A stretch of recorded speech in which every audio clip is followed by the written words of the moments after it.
CBN, eleições 2020. 11h35 no horário de Brasília, e dando sequência à série de entrevistas com os candidatos a prefeito de Toledo. Hoje estamos recebendo aqui nos estúdios Tita Furlan. Ele é do Podemos, com a coligação Por Amor à Nossa Terra e Nossa Gente, além do Podemos, Republicanos, PL, PSC e PSL. Nasceu em Porto Alegre, tem 46 anos, mas grande parte da vida em Toledo. Atual vice-prefeito, formado em Direito, pós-graduado em Filosofia e Sociologia, com ênfase em Ética, Ciência Política e Planejamento Estratégico. Vereador por 2 mandatos, secretário da Cultura e também do Meio Ambiente, secretário municipal. Obrigado pela presença, pela gentileza de estar conosco. Bom dia. Bom dia a todos os ouvintes. Para mim é um prazer enorme estar aqui nessa rádio que esperei ansioso por muito tempo que viesse para esse rincão do Oeste, porque fui morar em Curitiba em 88, e desde os primeiros dias que liguei a rádio, a CBN sempre foi a que esteve sintonizada. Então a importância de vocês foi muito importante para mim também, sendo redundante na minha formação e na minha caminhada política, sabendo que todo e qualquer passo sempre haverá uma imprensa que nos acompanhará. Então vocês são importantes também para impulsionar os políticos para agirem em conformidade com aquilo que não só a imprensa espera, mas a população. Muito obrigado pela oportunidade de estar aqui. E o que motivou o senhor a participar do pleito, participar das eleições agora em 2020? O senhor que é vice-prefeito. É uma pergunta que me remete a tempos idos e que passam nesse sopro da vida, num rompante, mas me enxerguei neste momento na Praça Santos Andrade, em Curitiba, com a cara pintada para derrubar um presidente que era 3 anos mais novo do que eu sou hoje. E não tenho mais vergonha de dizer que sonhei naquele dia que eu seria presidente da República. E acreditei que bastasse ser um cara honesto, me preparar, que isso seria uma jornada lógica. Mas não foi tão fácil assim. Eu voltei para Toledo, me elegi vereador no ano 2000, um menino, como me chamavam, e muitos insistem em me chamar até hoje, e de repente eu me vi numa situação que era um verdadeiro Grenal, onde me impuseram ter que escolher ser situação ou oposição e declarar guerra ao adversário. Naquele momento eu decidi caminhar com as minhas próprias pernas e responder para a minha consciência. Saí do partido que havia sido eleito, há poucos dias assumi a presidência de um partido e fui autor de uma CPI sobre um prefeito que tinha mais de 90% de aprovação. Muitos dizem que foi o grande erro da minha vida, porque eu poderia ter sido candidato a prefeito do grupo que, de certa forma, me excluiu da prefeitura há pouco tempo, mas respondo antes de qualquer pessoa para a minha consciência. Então, aquele prefeito que cresceu jogando bola na minha casa com meus irmãos, até hoje está com problemas muito sérios, porque incorreu em inúmeras ilicitudes. Então, de lá para cá, por menos votos que eu fizesse a cada eleição, eu tiraria ou do candidato da situação ou da oposição. Foi assim que eu perdi a eleição de 2002, perdi a eleição de 2004, perdi a eleição de 2006, perdi a eleição de 2008. E quando muitos riam da minha cara, da política, evidentemente, dizendo que eu deveria desistir porque não voltaria, eu, sem nenhum cabo eleitoral, fui de porta em porta e voltei para a Câmara sendo o vereador mais votado da cidade de Toledo, excluindo, evidentemente, os do interior, que tem muita força. E assim sempre agi, não sendo situação nem oposição. Tentei ser candidato a prefeito em 2008. Já em 2004 eu me dispus, mas recebi o convite para ser vice. E é uma caminhada natural de quem sonha em se dedicar à causa pública. E finalmente acho que nada acontece por acaso, tudo tem seu tempo. Se eu tivesse sido prefeito em 2008, certamente não teria a experiência que hoje tenho, e que me faz dizer, é terrível falar de si mesmo, mas estou muito preparado para ser o prefeito de Toledo, não só por ter passado tantos anos nos bancos escolares, mas por ter passado pela administração como vereador, como secretário, hoje como vice-prefeito, e também, o que é muito importante, porque hoje eu sei quem são as pessoas que já estiveram, que estão e que orbitam buscando espaço na gestão pública. Então dificilmente eu errarei com relação às pessoas que virão a me auxiliar na gestão futura. Estou candidato a prefeito, não me estendendo demais, já me estendi na primeira resposta, porque creio que seja o momento, porque tenho todos os apoios. Chega um momento que a gente não se aventura mais, Pesquisa é muito importante, seja qualitativa, quantitativa, para nos dizer se realmente temos a condição de sermos vencedores. Não sou mais nem menos do que ninguém, tampouco melhor ou pior, mas tenho no meu partido, que sou vice-presidente estadual, pela primeira vez na história do estado do Paraná, e dificilmente se repetirá, os 3 senadores, por quem tenho, e é recíproca, uma relação fraterna. Tenho como meu vice-prefeito o presidente dos Republicanos, o Beto Inácio, cujo presidente estadual é desta terra de Cascavel. Valdemar Bernardo Jorge é o secretário de Planejamento e Obras Estruturantes do governo do estado, tão importante, um ombro muito forte do governador Ratinho Júnior. Está na minha coligação também o Marcel Micheleto, filho de Toledo, secretário da Administração e Previdência, os dois, sem desmerecer evidentemente nenhuma secretaria, cada qual com a sua prioridade, mas os dois dos ombros, diria direita e esquerda do governador, estão na minha coligação, assim como o PSL, a bancada que elegeu mais deputados, foram 52 federais, assim como o PSC, que é muito forte. Então, Toledo não é uma ilha, apesar de termos um orçamento de 618 milhões, receitas e despesas já são praticamente 95% desse orçamento. Precisamos da mão forte do governo do estado e federal, por isso me coloco a prefeito, fundamentalmente porque não vou contra ninguém. Cansei de ver a cada ciclo de poder, a cada alternância de grupos no poder, o perdedor no dia seguinte começar a bater contra, para desconstruir, para obstaculizar de todas as formas a gestão, sem o bom senso de que quem é prejudicado é o povo que sofre com esta roda que trava todas as vezes. Então, olho para a esquerda, olho para a direita e convido a todos que queiram participar de uma gestão democrática a estarem comigo. Creio seja o momento, por isso sou candidato a prefeito. Toledo tem 142 mil habitantes, quase 100 mil eleitores, é a 12ª cidade do Paraná, 9ª em termos de economia do estado, é uma cidade que vem crescendo, vem se desenvolvendo. Essas últimas gestões não contribuíram para esse crescimento? É referência no agronegócio nacional? Todas as gestões, todos os prefeitos que passaram pela Prefeitura de Toledo, ao seu tempo, da sua maneira, com a sua visão, contribuíram. Nenhum prefeito da história de Toledo fez com que o município retrocedesse, graças também aos nossos servidores municipais, que são fantásticos. Toledo tem um servidor municipal para cada 35 habitantes, e às vezes falam em tom de brincadeira, mas sério, muita gente não entende que se num rompante fossem abduzidos todos os cargos de confiança e também o prefeito e o vice, a máquina pública de Toledo andaria muito bem pelos servidores que lá estão. Então todos fizeram, evidente que cada um com o seu perfil, como já disse. Os que não fizeram tanto quanto poderiam eram porque não estavam em sintonia com o governo estadual e federal, tão importantes em qualquer gestão, para qualquer programa, para qualquer emenda que, digo de antemão, não sou favorável,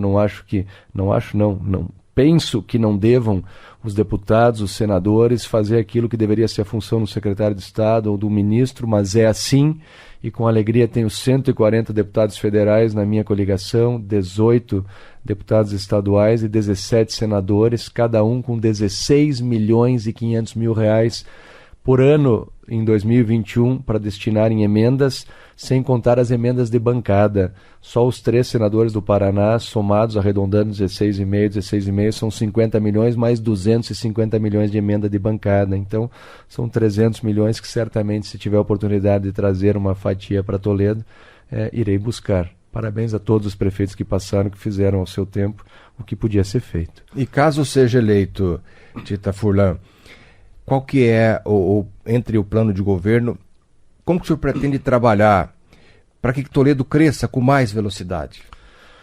A gente está passando por uma crise que eu acredito, não é minha área, mas eu gosto de estudar de tudo um pouco, que eu vejo que será em V. Há crises que são em U, aquela que cai, de repente a queda é lenta e a subida também é lenta. A crise em W, que cai e sobe, que foi a de 2007, 2008, 2009 que nós vivemos. Mas na nossa região, de um chão abençoado e de uma gente trabalhadora, eu vejo uma crise em V, que vai fazer com que percamos realmente muita receita no ano que vem, mas enquanto tantos diziam e tantos países perderam PIB 12, 13, 14, 15%, o nosso agronegócio que sustenta o nosso país e que a nossa região é exemplo para o mundo, fez com que nos segurássemos. Então eu creio numa queda de um PIB de uns 6% e na nossa terra... A estimativa do Banco Central, inclusive, vem sendo revisada a cada semana, se fala em 4,5%, 4% e até 3,8%. Exatamente, creio muito nisso. E na nossa região, creio que talvez fique zerado. Então eu acredito que a partir do segundo semestre do ano que vem já tenhamos recursos para incentivar.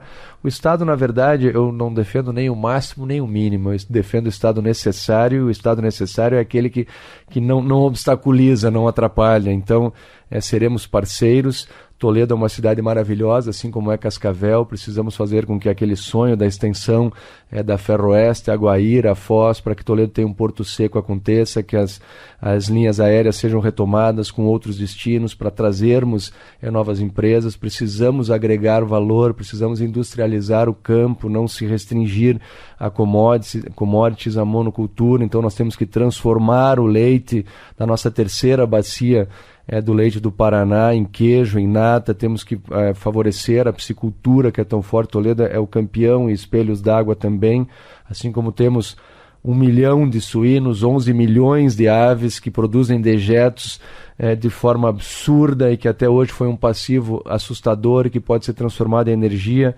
Repito que cada suíno produz dejetos diariamente como se 6 humanos fossem. Então Toledo como se habitassem 6 milhões de pessoas, isso é terrível. Foi por isso que países europeus, a Alemanha, 50 anos atrás, acabaram com a produção porque não sabiam lidar. Tive uma viagem técnica muito interessante com vários membros do governo, Copel, Sanepar, Alemanha, Áustria, Itália, há pouco tempo, conhecendo esse processo todo de industrialização. Então, dentro desta intenção de industrializar, não só agregando valor, precisamos também transformar os dejetos em biogás. Isso vai gerar recursos, isso faz com que, por exemplo, a energia gerada que possa ser jogada, o excedente na linha, vire créditos. E fomentar. Toledo tem que comprar Toledo, assim como Cascavel tem que comprar Cascavel, o Oeste deve comprar o Oeste. Então é fomentar e oportunizar, fazer parques industriais, incubadoras, auxiliar. O governo já auxilia quando ele não atrapalha, né? Facilitar alvarás, acelerar os processos. Então essa é a intenção, é vender Toledo no bom sentido, incentivar dentro das possibilidades. Se possível for, evidentemente, a lei de responsabilidade fiscal não nos permite renúncia de receita sem que a compensação seja mostrada, mas nesta percepção de que teremos uma recuperação muito grande, talvez seja possível fazer essa balança do contrapeso e dar benefícios no sentido de incentivar os nossos, não só comerciantes, pequenos, micro e pequenos, né? 75%, 80% de todos os empregos do Brasil são das micro e pequenas empresas. Então é evidente tentar buscar grandes empresas pela potência que Toledo pelo chão e gente abençoada, mas alimentar também e oportunizar. A discussão aqui iria tão longe, né? Desde trabalhar as crianças nas suas inteligências nas escolas municipais, porque Joãozinho não é igual a Pedrinho, um pode ser bom em matemática, o outro pode ser bom em português. Então tentar direcionar neste lindo Big Brother das nossas crianças o futuro delas, não obrigando ninguém a ser o que não queira, mas nessa percepção de auxiliar os pais, seja na criança disléxica, seja na hiperativa, seja nas inteligências individuais de cada uma, pensando nesse sopro da vida que daqui a 10 anos, 15 anos já serão a nossa força de trabalho, fechando neste momento em que o Brasil atinge a pirâmide populacional, que é a única da história. Todos os países europeus, os países desenvolvidos já passaram pelo momento em que a maioria da faixa etária está entre os 26 e os 34 anos de idade. Neste momento, se nós não fizermos o ajuste previdenciário, tudo mais, daqui a 20 anos nós não conseguimos mais, porque já teremos mais pessoas mais velhas do que mais novas. Então, este é o momento, nos próximos 20 anos, de direcionarmos não só Toledo, Cascavel, Oeste e o Brasil. Dá para perceber aí com clareza, o senhor é pós-graduado em filosofia, pelas manifestações. Em relação à saúde e à educação, são as duas principais pastas que consomem mais recursos do orçamento. O que o senhor acha que precisa ser feito em Toledo para melhorar a saúde, a população, a própria educação, candidato? Bom, a saúde, não diferente daqui, isso me patino para falar, porque a gente escuta tanto falar e diz como é que isso não acontece. Primeiro é mudar esse perfil, essa percepção, esse paradigma da saúde curativa para preventiva. O programa dos pés descalços da China, que surgiram há muitos e muitos anos, que nesta essência se transformou no Programa Saúde da Família aqui no Brasil. E com alegria eu digo que, se olhar meus anteprojetos, minhas indicações, requerimentos de 2001, antes do Programa Saúde da Família existir aqui, eu já defendia isso, porque hoje 40% a 50% das pessoas que estão nos equipamentos de saúde, UBS, UPAs, hospitais, teriam o seu problema resolvido na atenção básica em casa. Então o Programa Estratégia de Saúde da Família, que em 2012 um candidato a prefeito de Toledo batia no peito e dizia que ia implantar 30 equipes, que devem ser compostas no mínimo por um médico, um enfermeiro, um auxiliar de enfermagem, um assistente social. O outro candidato mais comedido dizia que implantaria 20. O que batia no peito e falava aos brados que implantaria 30 venceu a eleição. 8 anos depois, agora sequer temos metade dessas equipes constituídas. Então, não venho enganar ninguém, nunca foi do meu feitio. Dentro das possibilidades financeiras do município, ampliar ao máximo o número de equipes da Estratégia de Saúde da Família. E além desses 4 profissionais que citei, vou colocar também um profissional de educação física, porque é muito importante que, enfim, o fator é psicossomático, a pessoa começa a ter problema numa articulação, algum problema na coluna, isso acaba se transformando num problema de saúde mental e que se desencadeia muitas doenças. Então, trabalhar o alongamento, trabalhar a falta de vitamina, trabalhar a atenção, e certamente numa virada de percepção, de prisma da política, da saúde, certamente no médio prazo isso se resolva. Temos um problema de Toledo, numa novela do Hospital Regional, uma enganação, jamais deveria ter sido edificada essa obra. A responsabilidade do município, como disse, é a baixa complexidade, o pronto atendimento, mas foi edificada e sobrou para mim essa responsabilidade, eu vou abrir, porque tem os apoios necessários no governo estadual, que é o responsável pela média e alta complexidade, assim como o federal. Então, desafogando a nossa regional de saúde com o hospital regional, fazendo mais uma UPA ao lado do mini hospital que hoje existe na Pioneira, transformando o mini hospital numa espécie de hospital municipal, onde possa ser feitas cirurgias eletivas, catarata, hérnia, etc., que são filas infindáveis. Eu acredito que num mandato a gente consiga mudar completamente a percepção de saúde, para que no médio prazo, claro que a saúde plena é utópica, nunca acontecerá, mas os problemas de saúde num município que se orgulha em bater no peito e dizer que gasta 30,5% do orçamento em saúde, como se isso fosse uma maravilha, alguma coisa está muito errada, porque a Constituição Federal diz que 15% do orçamento deve ser gasto em saúde. Se está sendo gasto o dobro do que isso, é porque está sendo mal gasto. Então, o mínimo 15%, o mínimo, e muitos acabam gastando mais. Assim como na educação, a gente gasta 30% na educação e 30% na saúde, ou seja, 60% está sendo gasto. É aquela velha máxima que certamente vocês já ouviram muito aqui, cada real gasto... 50% é com a folha de pagamento, nem fechou a conta aí. Imagina, cada real gasto, por exemplo, no saneamento básico, são 4 que se economizam na saúde, no médio prazo. Então, na saúde é a mesma coisa. Cada real que você gasta na preventiva é muito mais do que 4 que vai economizar na curativa. Então, nesta virada, eu creio que em pouco tempo, vou falar mais rápido porque eu sei que eu já estou tomando muito tempo, a educação, primeiro de qualquer coisa, escola sem partido, sem ideologia de gênero na escola. Eu respeito quem pensa diferente. Eu, enquanto relator do Plano Municipal de Educação, vereador, retirei, suprimi do nosso plano decenal de educação a tal da ideologia de gênero. É inadmissível você pegar uma criança de 4, 5, 6 anos, independente da questão moral que é peculiar a cada seio familiar. A gente tem que se preocupar com a ética, que é a forma que a pessoa se conduz, que ela se porta na sociedade. Agora, na sala de aula, matemática, português, história, geografia e etc. Nada de ideologia. Qualquer situação em desconformidade com a conduta que a criança deve ter, deve ser trabalhada em separado com o psicopedagogo. Então, valorização extrema dos professores, salários dentro das possibilidades aumentados. É aquilo que vocês já hoje em dia na rede social, antigamente a gente tinha que ir para a biblioteca para estudar, né? Mas hoje a gente recebe tanta informação, e uma tão maravilhosa é aquela do Japão, como exemplo, que em 2 guerras foi destruído e na valorização extrema dos seus professores, transformou o país em 20 anos, como a Coreia fez da mesma forma, e o único profissional que não se curva diante do imperador no Japão é o professor, porque não houvesse professor não haveria imperador. Então, a valorização permanente, aumentar as CMEIs do município tão importantes, oportunizar novamente o período integral, um trabalho permanente da educação, como disse na resposta anterior, pensando as crianças nos seus talentos, o que é muito importante. O Joãozinho às vezes não soma, falo Joãozinho porque eu sou João, não consegue somar 2 mais 2, dividir alguma coisa e de repente ele pode se reprovar, ser chamado de burro pelo professor, pelos colegas, ir para casa ser chamado de burro pelo pai, se frustrar e de repente não desenvolver a sua outra inteligência e vir a ser um grande poeta, um grande geógrafo, um grande biólogo. Então, trabalhar as crianças na educação, tendo todas na escola, com professores felizes pelas condições que lhes são oportunizadas, para que de forma feliz eduquem seus filhos. Candidato, muito obrigado pela entrevista aqui na CBN.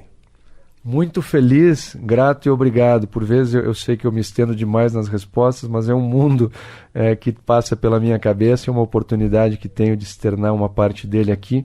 Sempre que for chamado, virei muito feliz. Parabéns a vocês pelo trabalho tão importante que fazem. Um abraço a todos os ouvintes. Fiquem com Deus. Conversamos com Tita Furlan, candidato a prefeito do partido Podemos.